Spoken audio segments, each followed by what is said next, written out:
Torah Lemishmat Liliane Beya Bat Julie, Roland Moshe Ben Shmuel Haïtaïev, Colette Hamza Bat Aimé,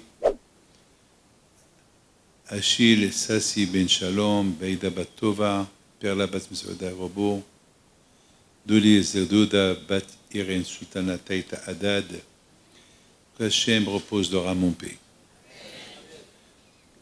La paracha de cette semaine, elle nous parle d'un sujet particulier. Hachem, il demande à nous tous, il nous demande Ve'asu li mishkan ve'shachanti betocham.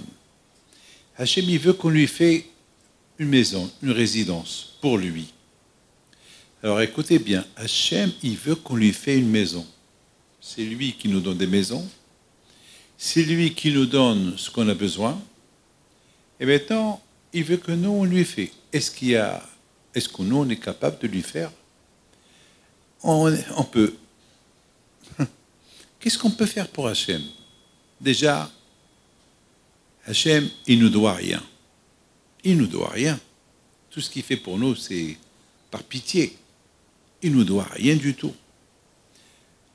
Vous savez, Hachem, maintenant, il veut qu'on lui fait une maison, un sanctuaire, un mishkan, ve'asu li mishkan.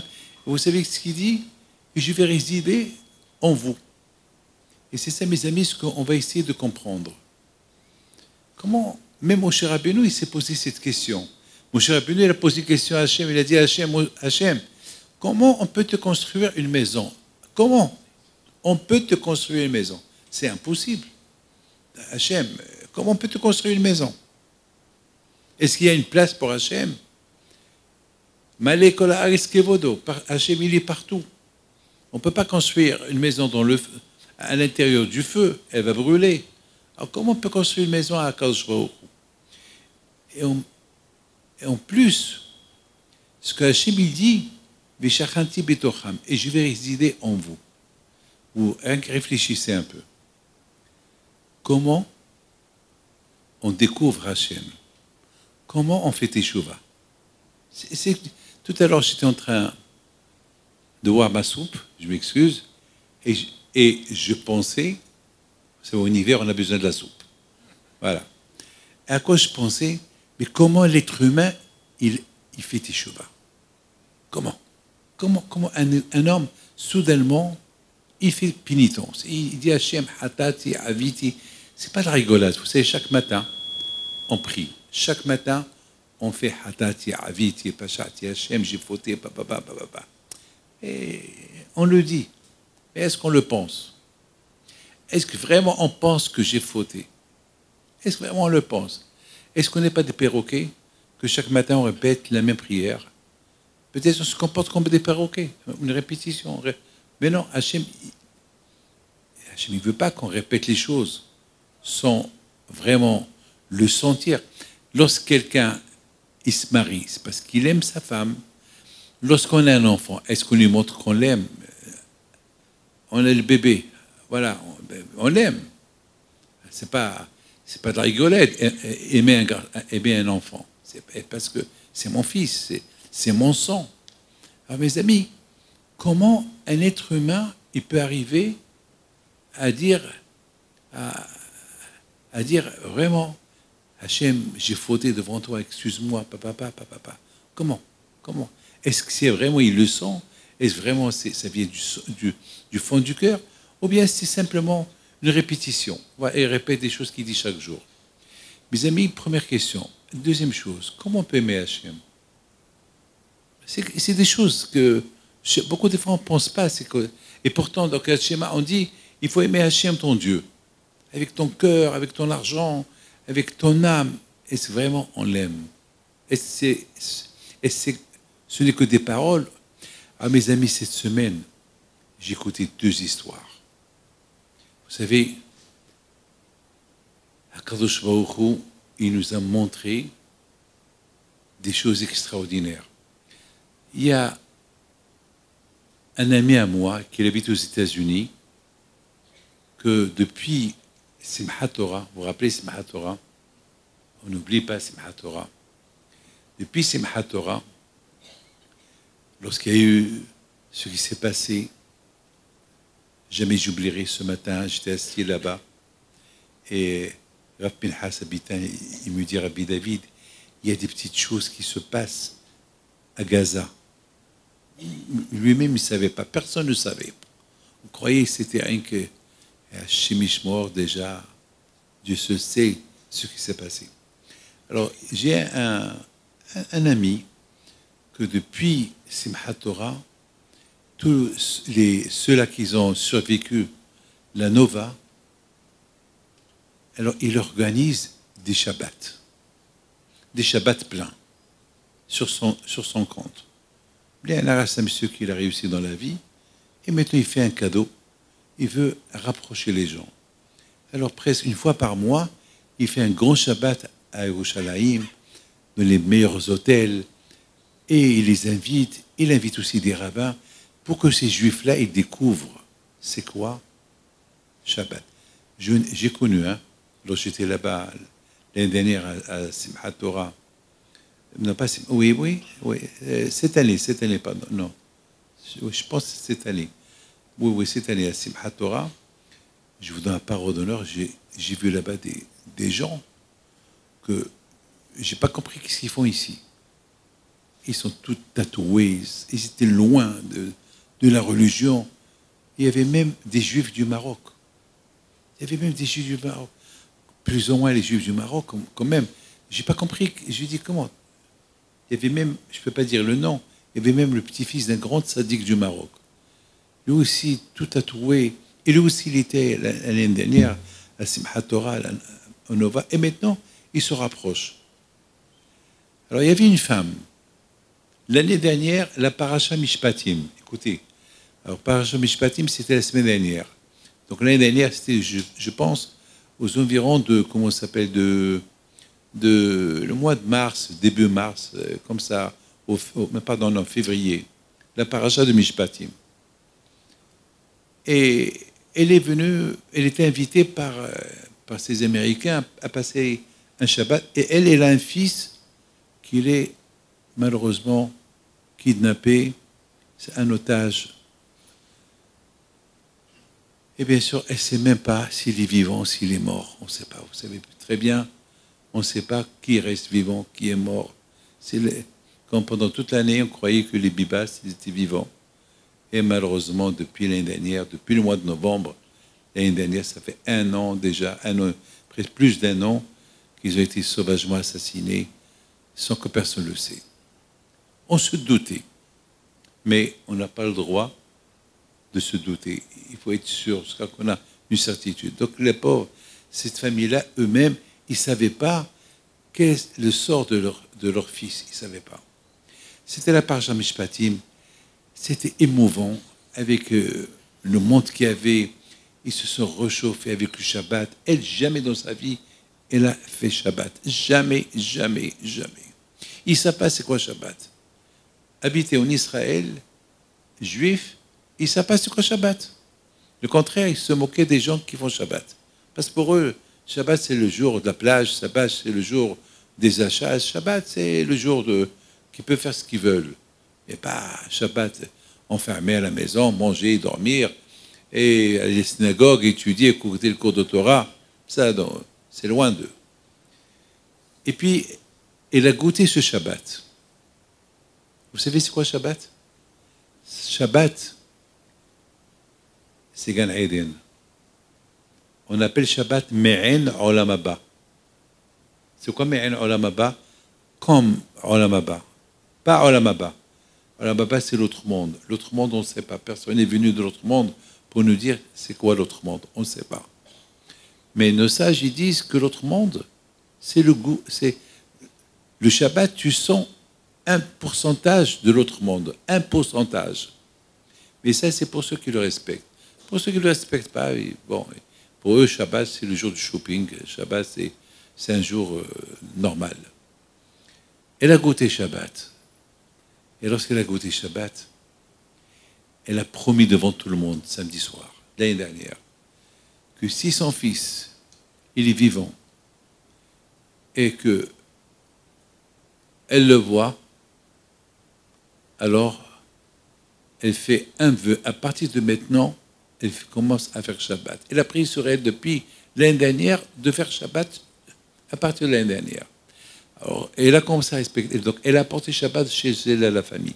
Donc, toute la famille a commencé à respecter Shabbat dans l'espoir que leur fils, si Dieu veut, il est vivant et qu'il va retourner.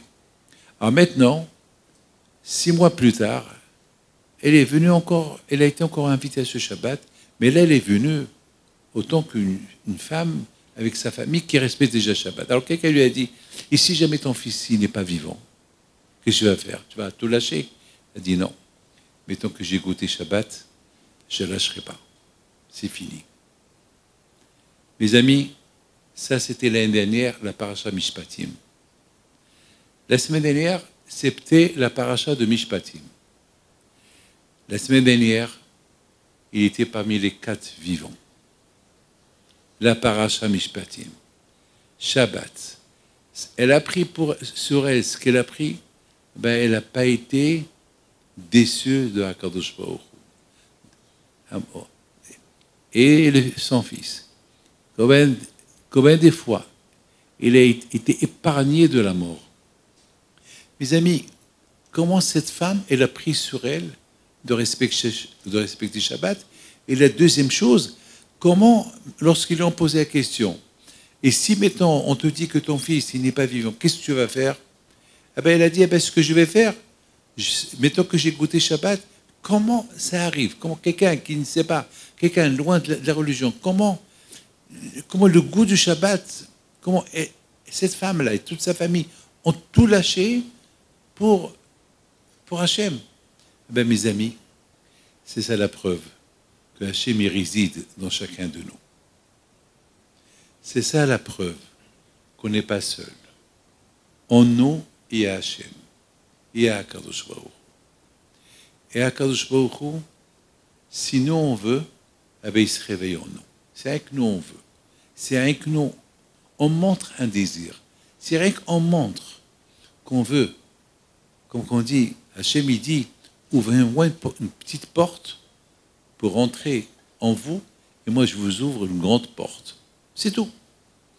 C'est pas de la rigolade. Lorsque Hachem il dit, faites-moi de vous un sanctuaire. C'est-à-dire, finalement, HaKadosh Baruch Hu, c'est pas, il n'a pas besoin de l'immobilier. Vous savez, il n'a pas besoin qu'on lui construise une maison pour lui. Le monde entier, c'est sa maison.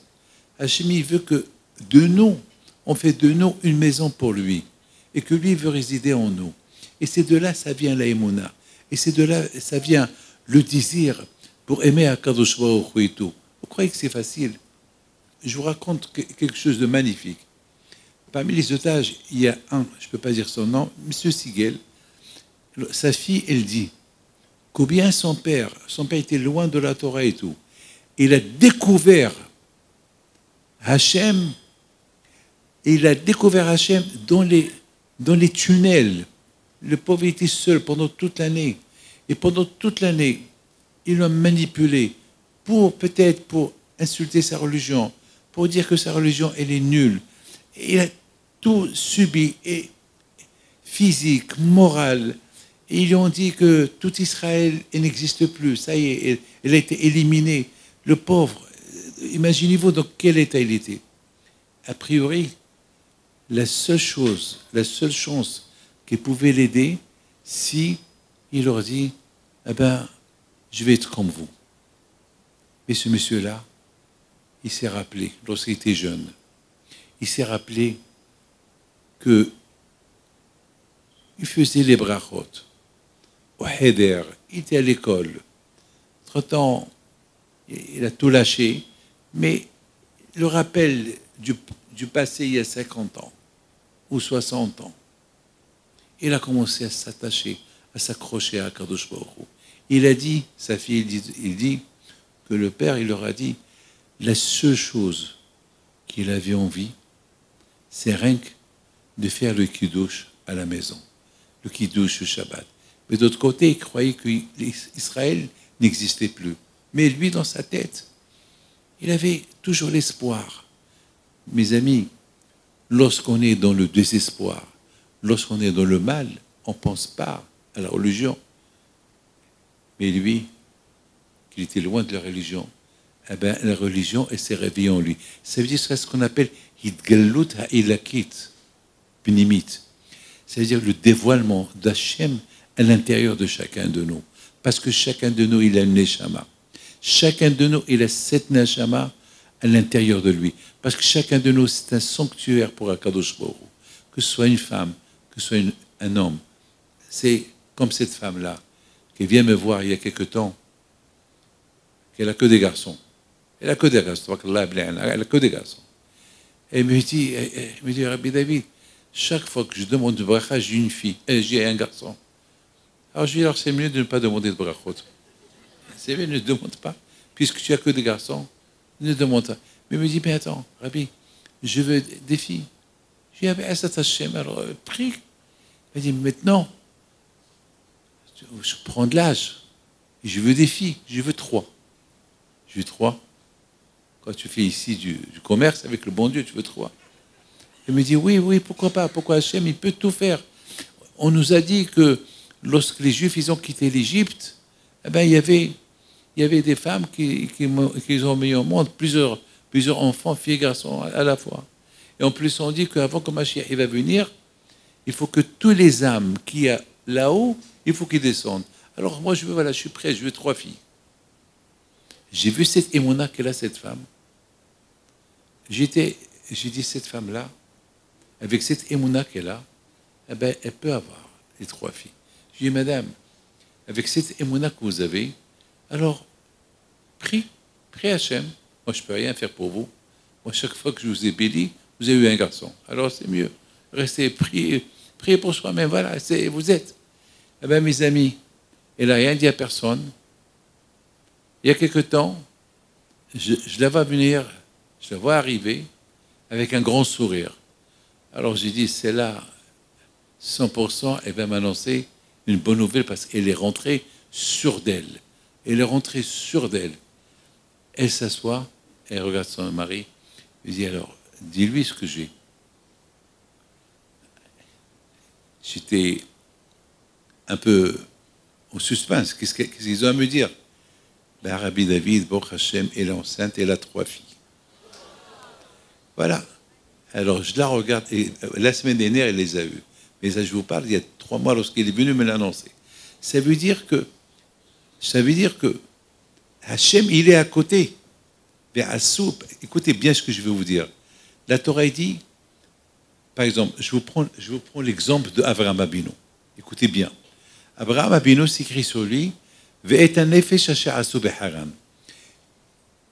âmes qu'ils ont fait à Haran. Alors, nos sages, ils disent, on ne peut pas faire des corps, on ne peut pas faire des âmes.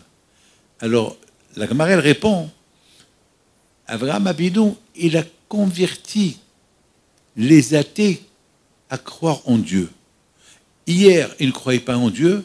Maintenant, comme s'il les a créés, comme s'il les a fait. C'est comme quelqu'un qui fait quelque chose, une action. Voilà, j'ai fait, j'ai construit.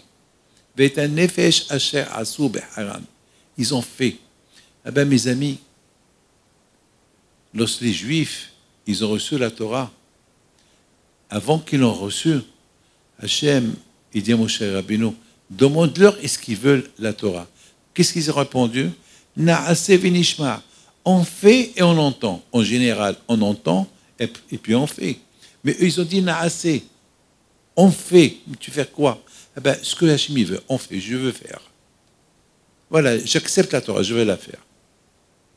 Mes amis, Hachem, il nous a fait. Il nous a fait à son image. Vous avez compris bien? Il nous a fait à son image. Étant donné qu'il nous a fait à son image, alors on lui ressemble. On lui ressemble. Comme ça, Hachem nous a fait. Mais malheureusement, le tsar, il est fort. Parfois, on se déroute. On prend notre chemin. Et vous croyez que c'est fini, ça y est, parce qu'on a pris notre chemin, le bon Dieu nous abandonne, c'est pas vrai. Il dit le Baal Shem Tov, écoutez bien ce qu'il dit le Baal Shem Tov. Il dit le Baal Shem Tov, même le juif le plus lointain qui peut exister, il fait teshuva, Hachem il est à côté de lui. Hachem il est à côté de lui. Hachem, il est à côté de lui. Il y a toujours, même s'il est loin, loin, loin, loin, loin, il y a toujours un fil. Hachem, il est toujours attaché à ce monsieur-là. Peut-être un jour, il va se réveiller. Et mes amis, cette belle paracha d'aujourd'hui, elle nous dit, Ve'asu, ve'asuli, faites-moi de vous une maison. Comment je peux faire de moi une maison, une résidence pour Hachem? Ben parce qu'Hachem, il m'a fait. Il m'a fait pour lui. Étant donné qu'il m'a fait pour lui, alors je peux maintenant faire de la place pour lui. Mes amis, il y a un grand rabbin qui a posé une belle question. Il dit, comment les Juifs, ils pouvaient tous aller à Yerushalayim lorsqu'on avait le Beth Amikdash? Comment est-ce possible? Comment est-ce possible à Yerushalayim? À Sukkot, il y avait des millions. Alors que c'est pas possible. Imaginez-vous, là où il y a le Kotel, combien des Juifs peuvent rentrer là-bas? Et s'ils vont dormir là-bas, chacun a sa tente. C'est impossible. Alors comment on pouvait... Hachem, il nous dit, il faut venir chez moi 3 fois dans l'année. Pessah, Shavuot, Sukkot, venez chez moi. Comment on peut rentrer chez lui? Comment? Des millions de personnes, des familles, comment ils peuvent rentrer? Hachem nous invite. Il y a quelques temps, quelques temps,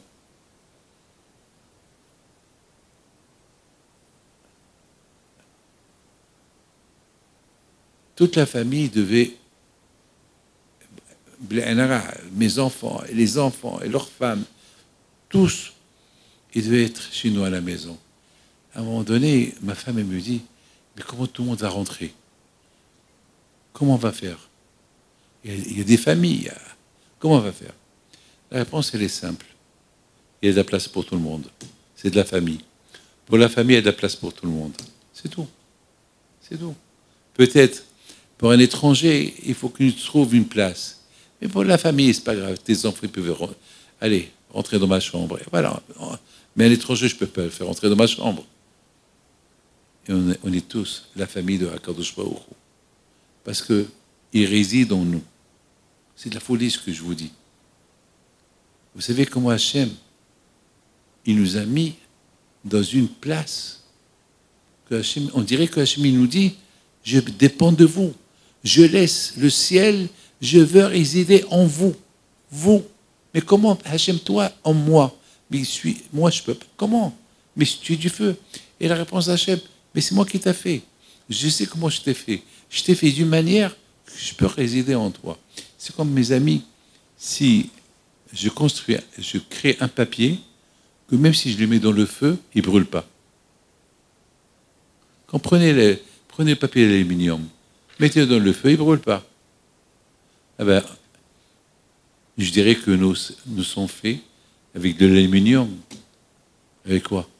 Ah ben, la matière spirituelle qu'on peut accepter en nous, à Kadosh Baruch Hu, sans que nous on brûle. Mes amis, je vous pose une question. Qu'est-ce qu'il y a là-haut? Je vous pose une question. Qu'est-ce qu'il y a là-haut? Là, vous allez me dire, autant que croyant, là-haut c'est Gan Eden. Voilà ce que vous allez me dire. Autant que juif croyant, alors je veux dire, mais est-ce que là-haut on est conscient ou pas? Le corps, il reste là, et l'âme, elle monte là-bas. Il faut savoir que le corps et l'âme, ils sont inséparables. Et le jour qu'ils se séparent, que Dieu préserve, c'est la mort. C'est la mort qui les sépare.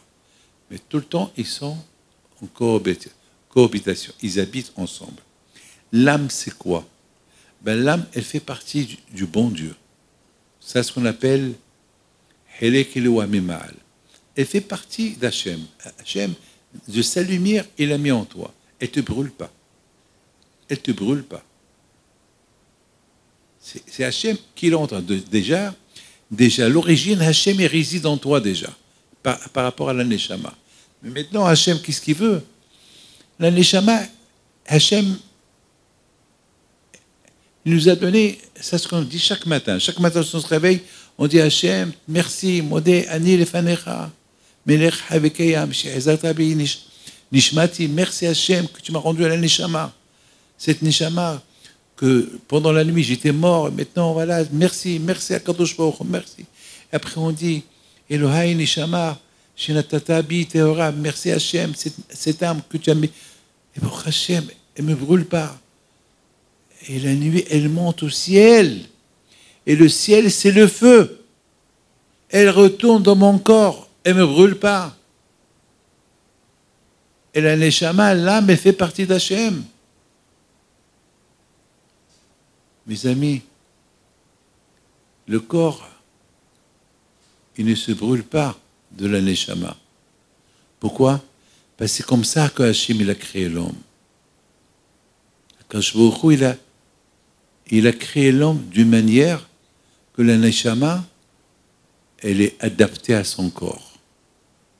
C'est la folie.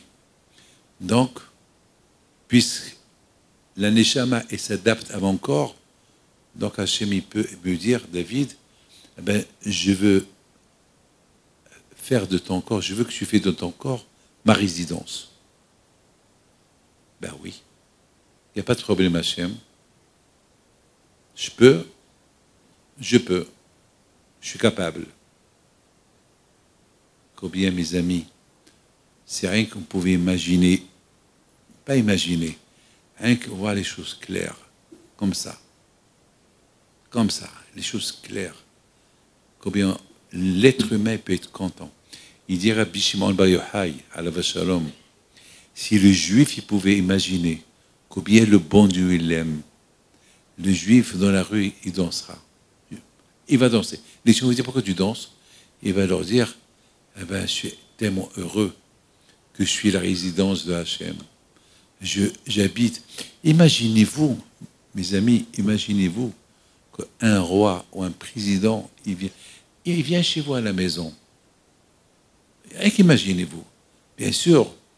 Et en plus, il vous apporte les cadeaux. Et en plus, il va venir avec plein de cadeaux, plein d'argent. Mais vous allez tout faire, même s'il ne m'apporte rien du tout. Avec le plaisir, avec la joie de l'avoir à la maison, déjà, je suis heureux, je suis content. Eh bien, mes amis, vous n'avez pas besoin du roi ou d'un président fameux. Il y a Hachem. Il est en vous. Il est votre invité tout le temps.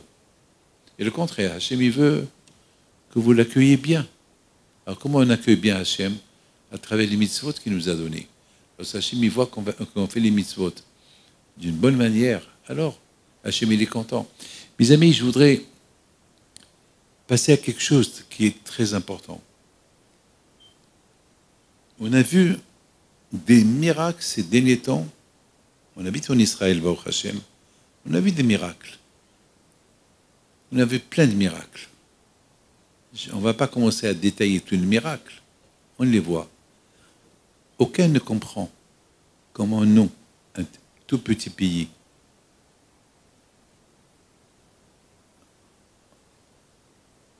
on continue à exister. C'est impossible. Trump, le président Trump, il a dit que Israël, c'est comme un stylo par rapport à l'Amérique. C'est un macno, Israël, un stylo par rapport à l'Amérique. Et lui-même, il s'est dit, mais comment Israël, il existe? Un stylo, comment il existe? Comment un stylo peut exister dans l'océan? Ben, mes amis, c'est ce qu'il a dit le président Trump. Ben, c'est ce qu'il a posé comme question l'empereur Adrianus. L'empereur Adrianus, une fois, il était avec Abi Hanina Biyushua ben Hanania. Les deux se promenaient à Rome. Et ils ont vu un juif au souk de Rome. Le seul juif. Il y avait là-bas des milliers de Romains. Et Adrianus, l'empereur Adrianus, il dit à Biyushua ben Hanania, je ne comprends pas comment un mouton, il vit parmi 70 loups. Et les 70 loups, ils veulent le dévorer, et lui, il réussit à se sauver. Comment? Et Biyushua ben Hanania, il lui donne une belle réponse. Il lui a dit, oui, toi tu vois que les loups et le mouton. Mais est-ce que tu vois le roi et le berger? Il y a un berger qui le protège. Adonai ro'e Israël. Ine Elohenu veloishan shomer Israël. Toi, tu dors, lui, il ne dort pas. Regardez ce qui s'est passé la semaine dernière.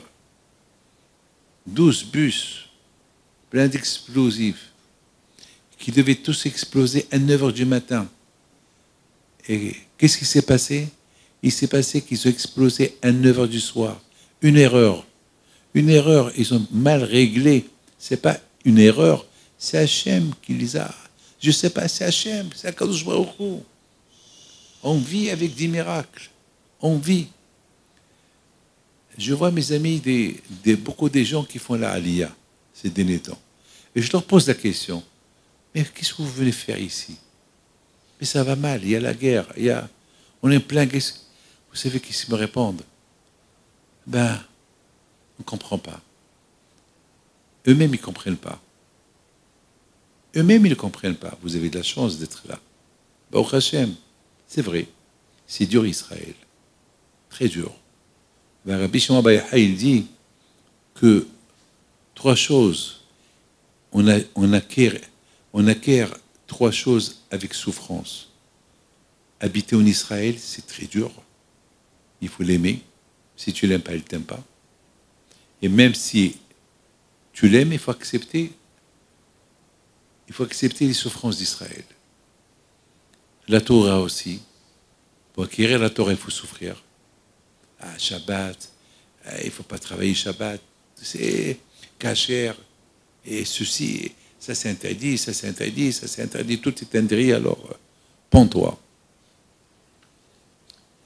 Et ce qui est aussi, Olam Haba, pour avoir le zérout, un jour, si Dieu veut, d'avoir Olam Haba, être parmi les tzadikim, être avec Rabbi Shimon Bar Yochai, Rabbi Chaim Taib Lomet, avec Rabbi Chaim Pinto, avec le Rabbi de Lubavitch, Rabbi Tanya, Baal Shem Tov, Rabbi, tout ça, pour avoir Olam Haba, ben, il faut savoir résister ton judaïsme. On va te dire sale juif, tu fais rien, tu te tais, tu abaisses ta tête, tu continues. C'est pas la peine de se disputer. Mes amis, c'est pas facile. Mais d'autre côté, le bon Dieu nous a donné un petit cadeau. Pas un petit cadeau, un grand cadeau. Je suis avec vous, vous êtes ma maison. Vous savez, mes amis, j'ai une maison, j'ai une adresse. Baruch Hashem, j'ai une adresse. C'est dur pour quelqu'un qui n'a pas d'adresse. C'est dur pour quelqu'un qui n'a pas d'adresse. Mes amis,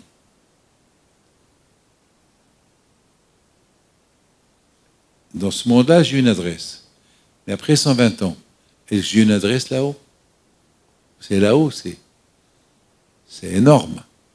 C'est des centaines de milliards de fois plus grand de ce monde. C'est incalculable. L'autre monde, on ne peut même pas imaginer la grandeur de l'autre monde.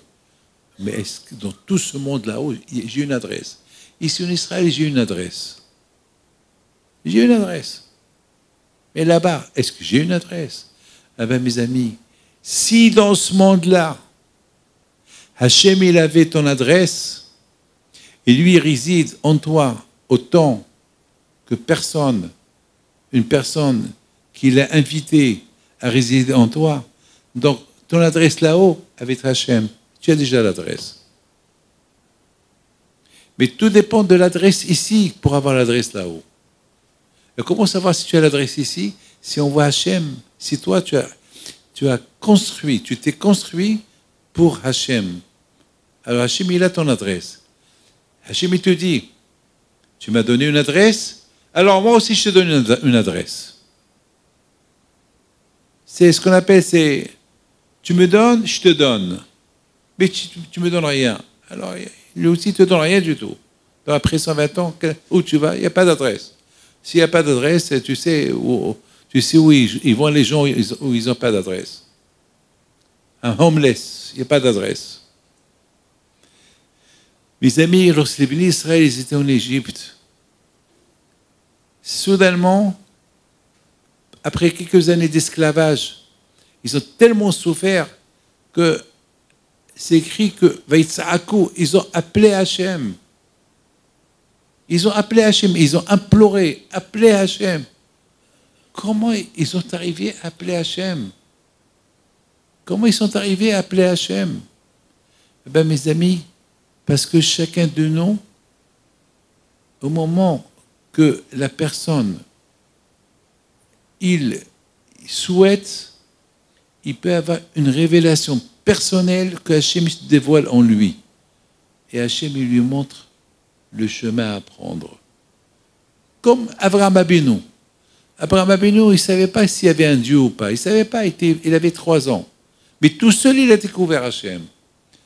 Comment il a découvert Hachem? Parce qu'il a commencé à réfléchir, c'est pas possible. Il doit avoir Dieu, ce monde. Il a un créateur, tout seul. Il est arrivé à une conclusion, il y a Hachem. Et après, Hachem a dit, oui Abraham, je suis là, je suis avec toi. Et tu m'as cherché, je te trouve. Chaque juif, il a un peu dans son ADN, il a un peu de Abraham Abinu. Donc on peut construire une maison pour Hachem si on veut. Mes amis, hier soir, je m'apprêtais à dormir, j'ai oublié le téléphone allumé, il est à 1h du matin, et je vois le téléphone qui sonne. Je réponds au téléphone, c'est quelqu'un, Samuel Benamou, de New York. Bien sûr, lui, c'est 5h du matin, c'est 5h du soir chez lui, et il y a 5-7 heures de différence entre nous et l'Amérique. Il me dit, ça va, Rabbi David? J'allais lui dire, non, ça va pas, je veux dormir. Mais après, c'est lui le président de la Yeshiva. Je lui dis, non, ça va, tout va bien, Baruch Hashem. Elle me dit, je peux te raconter quelque chose? Je lui dis, alors raconte, parle-moi. Écoutez, cette belle histoire qu'il m'a racontée hier soir. Après, j'étais tellement content. Après, je suis resté avec lui presque 1 heure. Après ça, l'histoire, elle a ouvert toutes les portes. Il me raconte qu'il est parti au Maroc pour, il y a la semaine dernière, il est parti au Maroc pèleriner. Rabbi Raphaël Pinto, c'était Saïloula le mois de Shvat. Et bien sûr, c'était le Rabbi Meir Pinto, Rabbi Raphaël Pinto. Et de là-bas, il devait aller à Rabat Salé, pèleriner Rabbi Raphaël Nkawa, à la Vachalon, grande sadique. Et de là-bas, ils vont continuer le pèlerinage de Rabbi Yitzhak Abu Hatzera et Rabbi David Abu Hatzera, toute la famille des tzadikim, Rabbi Ms'od, c'est vers le Tefillah, Arfoud, Toulal. C'était un grand voyage, un grand pèlerinage. Très bien.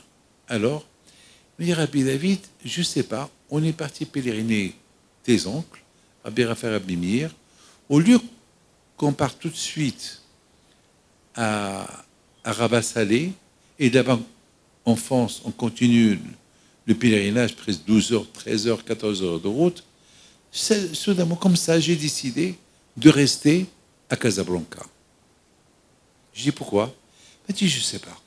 Alors, ça, il me dit, ma femme, elle me dit, mais Samuel, mais si on va demain, on va être obligé de pèleriner que Rabbi Yitzhak, pas les autres tzadikim, parce qu'on doit retourner pour prendre l'avion pour New York. Alors, lui répond, eh bien, on va que pour Rabbi Yitzhak, pas pour les autres. Mais on ira à Rabbi Raphaël Nkawa. Alors, elle demande, pourquoi tout ça? Et il dit, je ne sais pas. C'est comme ça, je suis têtu. Voilà. Qu'est-ce que je fais? C'est pas grave. Je ne veux pas y aller. Je lui dis, Samuel, mais pourquoi tu n'es pas été? Il me dit, Rabbi David, je ne comprends pas.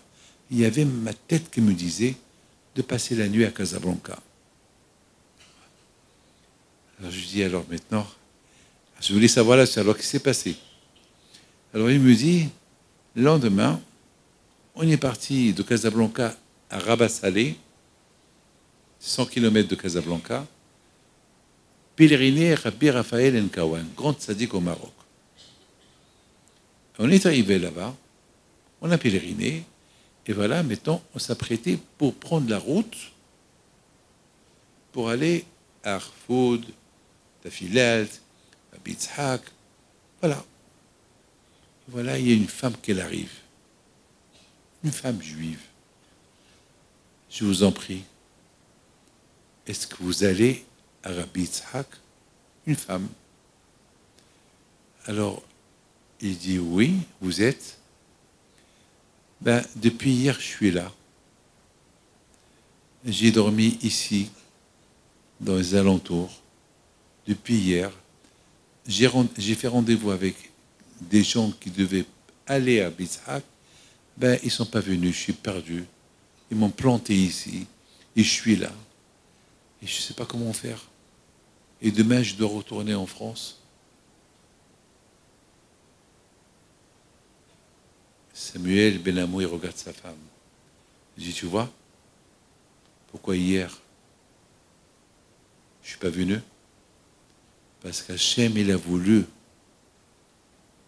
qu'on accompagne cette femme. Cette femme, depuis hier, elle est là. Si on serait venu hier matin, alors on aurait pèleriné, on serait parti, pèleriner tous les tzadikim. Mais il y a cette femme, que elle aussi, depuis hier, elle prie. Mais toi, c'est pas fini l'histoire. Sa femme, elle accepte l'argument. Elle ne dit rien du tout. Alors, madame, on lui pose la question, comment tu t'appelles? Je m'appelle Madame Azoulay. Madame Azoulay. Alors elle lui dit, bon, moi je suis M. Benamou, je suis le président de la yeshiva de Rabbi David Pinto. Elle entend mon nom, presque, et s'est évanouie. Alors Samuel lui dit, Madame, qu'est-ce qui se passe? Elle dit, lorsque Rabbi David il habitait à Paris, avant qu'il habitait à Paris, il venait chez nous à la maison chaque semaine. Chaque semaine, il mangeait chez nous, il dormait chez nous. Et hier, j'ai prié par le zéro de Rabbi Pinto que quelqu'un vienne me sauver. Que quelqu'un vienne m'aider. J'étais perdu. Ça veut dire, mes amis, regardez comment Hachem il fait le calcul. Mais écoutez bien ce que je vais vous dire. Hachem, il a vu qu'aucun juif n'allait s'arrêter, aucun des pèlerins n'allait s'arrêter chez Rabbi Raphaël Enkawa. Le seul qui s'est arrêté, c'est Samuel Benamou. Cette femme, la pauvre, elle est seule dans une ville où il n'y a pas de juifs, il n'y a personne, toute seule. Elle ne sait pas quoi faire. Elle n'avait pas assez d'argent pour prendre un taxi pour aller là où elle devait aller. Et toute seule, elle avait peur de prendre un taxi. Une femme toute seule. Alors qu'est-ce qu'il fait Hachem? Il a une adresse. Il y a ce Samuel-là. Et bien ce Samuel-là, il est venu de l'Amérique pour pèleriner les tzadikim. Alors je vais lui mettre dans la tête qu'il reste à Casablanca. Et qu'il quitte Casablanca que demain matin. Comme ça, demain matin, il va à Rabat Salé pèleriner Rabbi Raphaël Enkawa. Et là, je vais lui envoyer cette femme pour que lui, il l'accompagne. Mes amis, quelque part, il y a ici un règlement de compte. Vous savez, c'est quoi un règlement de compte? Le règlement de compte, c'est cette femme-là me recevait pendant des années. Et voilà la seule fois qu'elle avait besoin de Rabbi Pinto, lorsqu'elle se trouvait toute seule à Rabat Salé. Alors Rabbi Pinto lui dit, bon, tu as reçu mon petit-fils des années et des années, et là tu es dans le besoin. Elle a perdu la pauvre, son mari, Marc, je le connais bien, Marc Azoulay. Donc, voilà, le président de l'association de la yeshiva de mon petit-fils, Rabbi David Pinto, que tu recevais chez lui, eh ben, c'est lui que je vais t'envoyer à Rabat Salé, et c'est lui qui va te prendre chez Rabbi Yitzhak. Regardez comment Hachem, il fait ses calculs, c'est de la folie. Mais pour que Hachem il fait des bons calculs pour vous, il faut que vous soyez une résidence, pas temporaire, une résidence éternelle pour le bon Dieu. C'est pas un jour on est bien, ça veut dire une résidence temporaire. Non, il faut qu'on soit une résidence éternelle pour Hachem. Il faut qu'on soit une adresse. Hachem, il a une adresse. C'est quoi son adresse? Moi. Je suis son adresse. Chacun de vous, il va dire, je suis l'adresse du bon Dieu.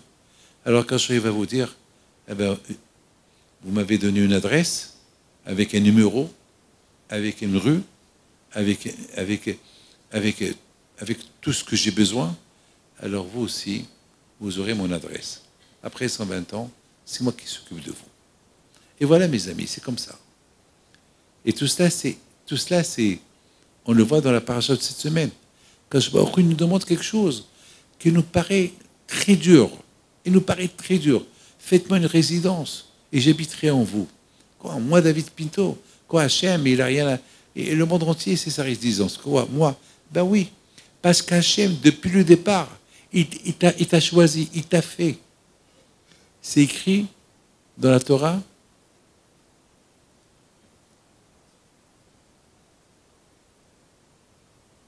Lorsque Hachem il a créé Adam, c'est écrit, il a fait Adam.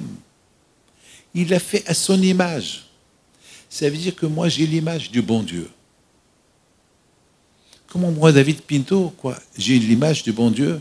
Ben oui, Hachem m'a créé à son image. C'est quoi son image? Pas une photo, Shalom.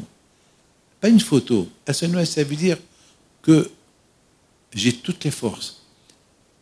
Toutes les forces. Vous savez, les tzadikim. Les tzadikim peuvent changer la nature. Les tzadikim changent. Il y a quelqu'un qui vient chez moi cette semaine. Je recevais les gens cette semaine. Non, je m'excuse. Non, la semaine dernière. Il vient chez moi. Il me dit, Rav, grâce à Dieu, j'ai tout. J'ai besoin de rien du tout. Simplement, j'ai vu une bracha. Je lui dis, si tu es venu, c'est... Il m'a dit, non, je veux rien qu'une bracha. C'est tout. Je lui dis, votre femme, ça va? Bon, Hachem, elle va bien. Les enfants, ils vont bien. La parnassa, grâce à Dieu, tout va bien. Alors je lui dis, et ta voiture, elle va bien? Il me regarde. Il m'a dit, non, elle va pas. Elle va pas bien. Alors je lui dis, ah bon? Alors qu'Hachem lui envoie une bonne santé. Voilà.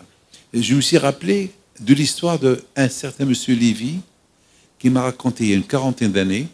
Ce monsieur Lévy, lorsque j'ai fait sa connaissance, il m'a dit, il faut que tu viennes chez moi à la maison, à boulevard d'Enfa, à Casablanca. Il faut que je te montre quelque chose. Je lui dis, quoi? Il m'a dit, la voiture que Rabbi Haim Pinto a bénie. Je dis, quoi? Rabbi Haim Pinto, il a béni une voiture? Oui. Une voiture de l'époque. Une fois, Rabbi Haim Pinto à Casablanca devait aller quelque part. Il sort, il y a une voiture qu'elle passe. Et ce monsieur-là, il s'arrête. Ce monsieur Lévy. Il dit à Rabbi Haim Pinto, Hacham, je peux t'accompagner quelque part? Et Rabbi Haim Pinto lui a dit, oui, je ne t'ai pas arrêté. Tu t'es arrêté pour moi. Alors, quelle bracha tu veux que je te donne? Il dit, Baruch Hashem, tout va bien. Et tout va bien. Alors je te bénis. Je bénis ta voiture, que jamais tu fais un accident. Que jamais tu fais avec cette voiture un accident. Que jamais que quelqu'un va la rayer. Et c'est vrai, c'est une voiture maintenant est devenue une voiture de collection. À mon époque, elle était très vieille. Chaque fois qu'il passait, tout le monde regardait. Tout le monde voyait la voiture. Alors j'ai vu cette voiture qui était très vieille. Je me suis posé une question dans ma tête. Si la bracha de Rabbi Haim Pinto pour les voitures, alors la plus forte raison, comment c'était sa bracha alors j'ai dit à ce monsieur-là, alors puisque tu me dis que tout va bien, alors je fais une bracha pour ta voiture. Je me suis rappelé l'histoire de Rabbi Haim Pinto. Vous ne voyez pas, mes amis, que, mais dans sa voiture, je vous ai dit, c'était une voiture qui ne marchait pas. Alors, je lui ai demandé, est-ce que tu veux une bracha? Il m'a dit, bon, tout va bien, je viens simplement pour... Regardez. Maintenant, il arrive chez lui à la maison, il appelle le dépannage pour comprendre sa voiture et voir ce qui se passe. Les amis, lorsqu'ils sont venus pour prendre la voiture, lorsqu'ils ont pris, les 4 roues, ils sont tombés. Ils sont tombés. Parce que malheureusement, je ne sais pas ce qui s'est passé, peut-être ils ont voulu voler, les voleurs, ils ont voulu voler les pneus, mais ils ne sont pas arrivés à voler, je ne sais pas pourquoi. Mais, Baruch Hashem, il n'a pas pris la voiture. Et effectivement, mes amis, la voiture, elle marchait bien. La voiture, alors ce monsieur-là, finalement, il n'est pas venu pour la voiture, il est venu uniquement pour une bracha. Mes amis, c'est ça la émouna. L'émouna, il ne faut pas attendre pour avoir une bracha lorsqu'il y a un problème. Il faut toujours, avant qu'il y ait le problème, toujours, on peut demander une bracha. Moi, j'adore comment on fait des brachot. J'adore. Pourquoi? Parce que celui qui me fait une bracha, c'est parce qu'Hachem, il est en lui. Il n'y a pas... Merci, madame. Il n'y a pas un que Hachem, il n'est pas en lui. Ça n'existe pas. Mais Assouli, tout ce qui nous manque, c'est de faire des efforts. Mes amis, que Akadosh Baruch Hu, il vous protège, que Akadosh Baruch Hu, il vous donne la santé, que Akadosh Baruch Hu, il vous protège de Enara, Keneratson, que vos enfants ils se marient, Keneratson, et que Akadosh Baruch Hu, il vous donne une bonne parnassa, qu'il ne vous manque rien du tout, Keneratson. Et bien, Azat Hashem, qu'on verra, Azat Hashem. Donc, souvent, je vous dis que Mashiach, il va nous apporter quoi? Ben, qu'est-ce qui va nous amener, Mashiach? Quoi? Qu'est-ce qui va nous amener? Ben, écoutez bien, Mashiach, ce qui va nous amener, déjà, la tranquillité. Il y aura le shalom, il y aura la paix. Mais, il dit le Rambam, la chose la plus importante que Mashiach il va nous apporter, c'est la connaissance. On va connaître Hachem.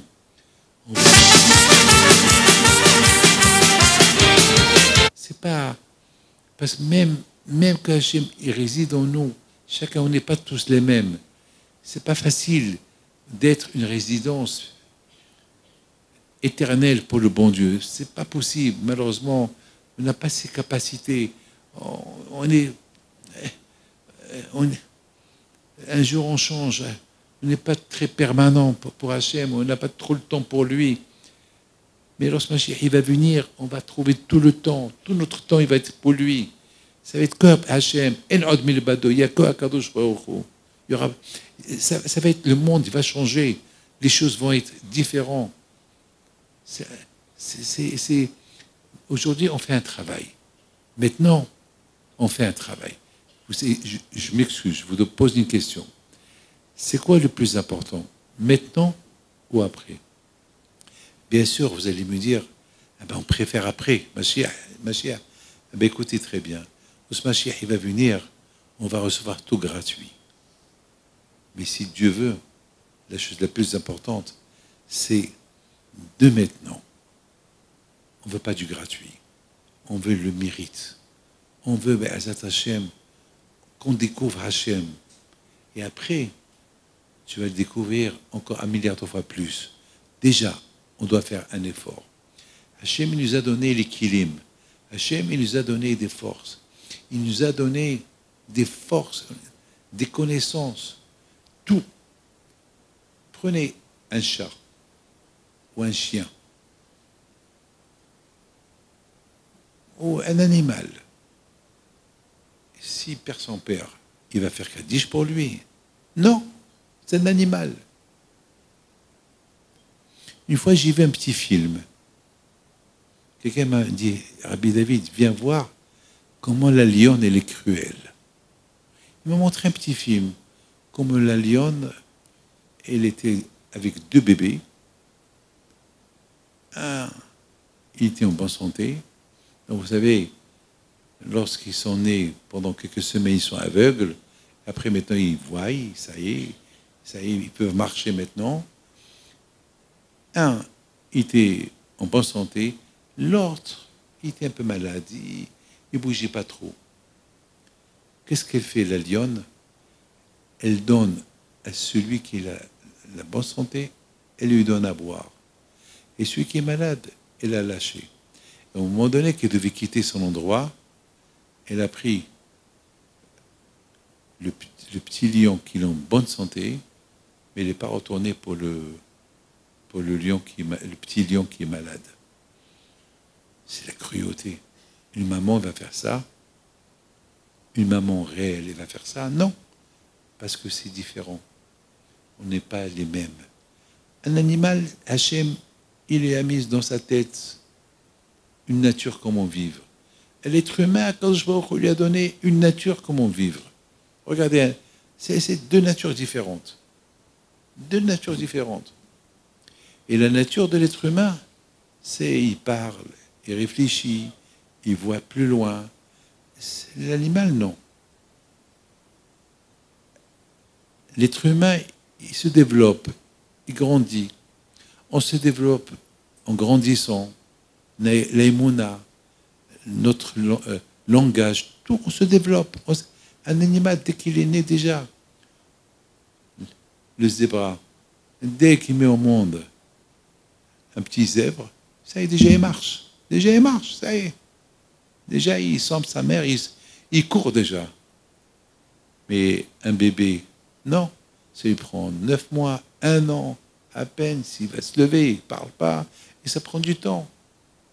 Akadosh Baruch Hu, il a créé l'être humain à connaître même Hachem, s'il veut. S'il veut. Lorsque Mashiach il va venir, tout va être normal. On va découvrir avec Hachem, comme si vous prenez la loupe et vous voyez quelque chose en grand. Mashiach il va nous faire grandir la connaissance d'Hachem. Aujourd'hui, selon les moyens, comment nous, on s'investit pour connaître Hachem.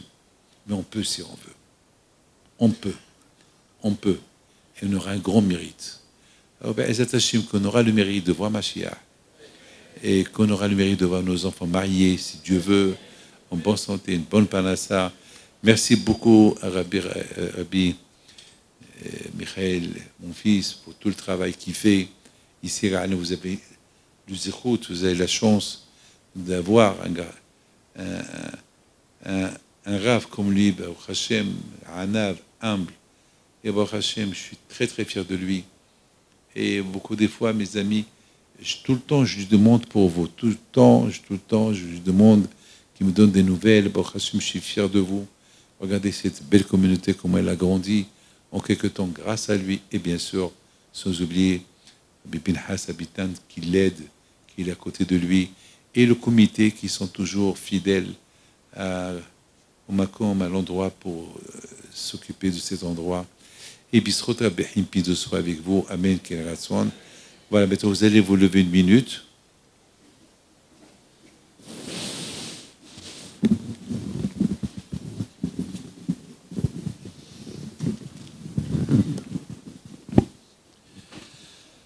Je fais une bracha avec l'aide d'Hachem. Mishibrach Avotenu, Abraham, Yitzhak, Yaakov, Moshe, Aaron, David, Shlomo. יברך את כל הקהל הקדוש הזה, גדולים וקטנים, הם ובניהם ונשיהם תלמידיהם וחשלהם, מכה דעלמא יברך אתכון ויזכה אתכון, מלא הקדוש ברוך הוא את כל משעות לבכם לטובה, יבטא מעליכם כל גזרות קשות ורעות, ויגזור עליכם גזרות טובות. תן לכם הקדוש ברוך הוא פרנסה טובה, תן לכם הקדוש ברוך הוא רפואה שלמה, הקדוש ברוך הוא ישמור את כל החטופים, les otages שיחזרו לחיים טובים ושלום לביתם. השם יעזרם עד דבר כיבוד שמוך הארץ. הקדוש ברוך הוא ישמור את כל חיילינו כן רצון ויחזרו לחיים טובים ושלום. יתמלא עליהם רחמים וכן רצון ונאמר אמן.